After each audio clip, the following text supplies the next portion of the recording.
Un même souci pour ses représentants d'environ 35 pays réunis dans la salle de conférence du Radisson Hotel en Turquie.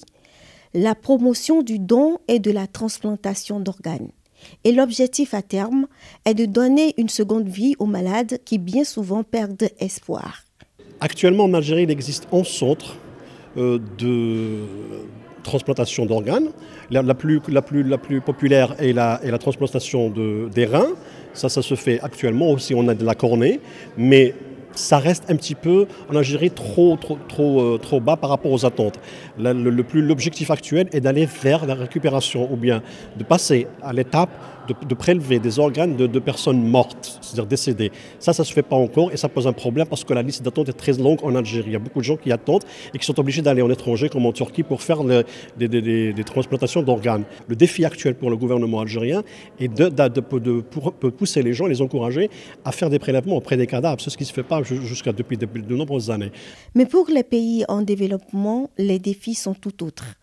Entre les épidémies de Lassa, d'Ebola, de choléra, le paludisme et les maladies chroniques qui conduisent à des greffes d'organes, les priorités des politiques ne sont pas les mêmes. Les bases juridiques pour encadrer ces genres d'interventions chirurgicales restent embryonnaires dans bien de pays d'Afrique. Il y a deux défis qui se présentent au Burkina.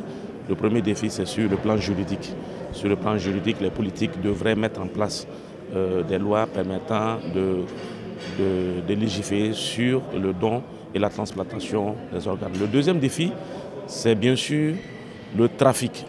C'est vrai que c'est un sujet qui n'est pas abordé et c'est plutôt quelque chose qui se passe à l'insu des autorités, à l'insu du monde médical, à l'insu de la population. Alors nous devons combattre avec la dernière énergie ce trafic d'organes. Bien entendu, certains pays d'Afrique devront aussi lever les barrières socio-culturelles qui freinent l'éclosion de ce service médical. Entre-temps, l'évacuation reste la seule option pour les insuffisants rénaux demandeurs de greffe au Bénin.